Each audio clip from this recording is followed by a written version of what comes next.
بسم الله الرحمن الرحيم. ازيكم يا حبايب قلبي؟ عاملين ايه؟ ان شاء الله تكونوا بخير وسلام يا رب. النهارده بقى هنعمل حاجه سهله وجميله وبنص كيلو دقيق بس وملح وميه، حاجه غير مكلفه هنعملها، بس الاولاد بتعشقها والكبار بتحبها، وكلنا بصراحه بنموت فيها وبنحب نشتريها من بره. انا النهارده هعمله لكم في البيت وغير مكلفة. بقول لكم من نص كيلو دقيق بس ورشة ملح، وطبعا المية بزودها شوية شوية. طبعا العجينة بتاع النهاردة عايزاها مش طرية يا جماعة، عايزاها يابسة، وهتشوفوا ليه دلوقتي. اهو يا جماعة هفضل اعجن كده لحد، وهزود في المية شوية شوية مش كتير يا جماعة، علشان برضو المية ما تخدعنيش. هبدأ ان انا هزودها شوية بشوية لحد ما تلم العجينة كلها مني. زي ما اتفقنا كده ان العجينة بتتلم، والطبق نفسه اللي انا بعجن فيه كله ما يبقاش فيه اي عجينة وتتلم كلها، يبقى كده انا تمام التمام. وزي ما اتفقت برضو معاكم ان انا بعجنها لمدة 10 دقايق علشان العجينة تنعم معايا على الرخامة. بحب اعجنها كده لمدة 10 دقايق لحد ما المس العجينة ما يبقى ناعم في ايديا، زي ما هوريهولكوا كده ان شاء الله. اهو يا جماعة كده عجنتها لمدة 10 دقايق، شايفين ناعمة ازاي.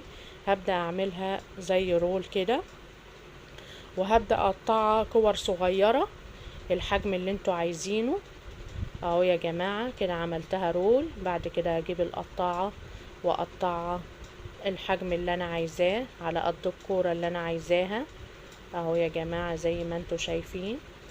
وبعد كده هبدأ ان انا هجيب القطعة وهعملها زي كورة كده زي ما انتوا شايفين اهو. وعندي صينية رشاها دقيق، وهبدأ ان انا اغلفها بالدقيق من فوق ومن تحت علشان ما تنشفش مني. وبعد كده هسيبها ترتاح شوية، وهنيجي مع بعض بعد كده ان احنا نفردها.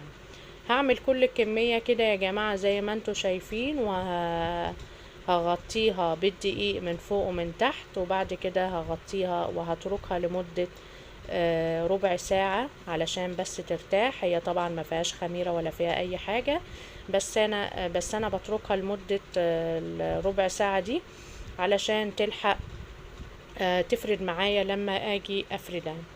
هنا انا بغطيها بالكيس وبغطيها بالفوطة، وبعد كده هسيبها لمدة ربع ساعة وهرجع لكم تاني كده بعد مرور ربع ساعة يا جماعة. هبدأ اخد اول كورة، وعندي هنا المكنة دي بتاع الشعرية. كده انتوا عرفتوا احنا هنعمل ايه النهاردة. هنعمل الشعرية البيتي يا جماعة اللي كل عيالنا بيتجننوا عليها، واحنا نفسنا قبل عيالنا بنحبها موت وبنحبها باللبن. اهو يا جماعة زي ما انتوا شايفين بحطها في اول فتحة كده. اول فتحة دي زي الاسطوانة كده، دي بتفرد معايا العجينة، وبفردها مرة واتنين وتلاتة لحد ما العجينة تبقى رقيقة جدا معايا. وبعد كده بننقلها على الجنب التاني. الجنب التاني ده يا جماعة اللي هو بيقطعها بقى زي الشعرية كده زي ما انتوا شايفين كده. اليد اللي هي في الجنب دي بتتنقل، فبتجيب لي هنا. شايفين بسم الله ما شاء الله، شايفين نازله ازاي اهي اهي. شايفين يا جماعه؟ وبنرش لها رشه دقيق كده علشان ما تلزقش في بعضها اهو زي ما انتوا شايفين. هعمل معاكم الكميه كلها ونرجع لكم تاني علشان الفيديو ما يطولش عليكم. شايفين كده انا برش لها رشه دقيق علشان بعد كده ما تلزقش معانا. هعمل معاكم واحدة تانية علشان اللي مركزش معايا في الاولانية يركز في التانية.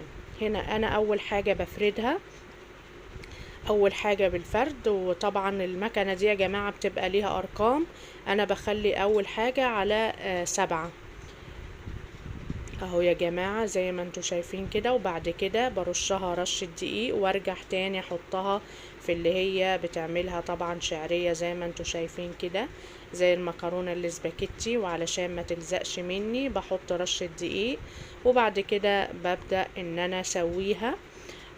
عندي هنا مية مغلية بدون اي اضافات، ببدأ ان انا احطها فيها اهو يا جماعة زي ما انتوا شايفين. بعد ما بقطعها بحطها في مية مغلية، وما باجيش جنبيها، هي بتطوف على الوش كده. اول ما تطلع على الوش كده يبقى معناها ان هي كده استوت.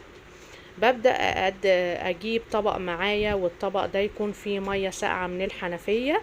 هبدأ ان انا اطلع الشعرية دي فيه على طول، علشان اوقف السوى عنها. هي كده خلاص استوت، فانا ببدأ اجيب مية ساقعة من الحنفية، وابدأ ان انا احطها في مية ساقعة، وبكده ان انا بوقف السوى عنها. وبعد كده ببدأ اقدمها كده في طبق التقديم، بحط الشعرية واحط عليها السكر. في ناس بتاكلها كده بدون لبن، يعني بالسكر بس، رشة سكر وممكن جوزة الهند، وبعد كده بالهنا والشفا بياكلوها. انا حطيت هنا الشعرية وحطيت السكر، وبعد كده هزود لبن عشان انا ولادي بيحبوها باللبن. اهو يا جماعة بنزل عليها باللبن، الطعم خطير وروعة زي ما انتوا شايفين، ومفلفلة اهي، مش معجنة ولا حاجة. وبألف هنا والشفا، جربوها وان شاء الله هتعجبكم وتعجب اولادكم. وعايزة لايك وشير واشتراك في القناة ودعوة حلوة. اهو يا جماعة مفلفلة وجميلة وطيبة. والسلام عليكم ورحمة الله وبركاته. إلى اللقاء حبايب قلبي، مع السلامة، دمتم في رعاية الله.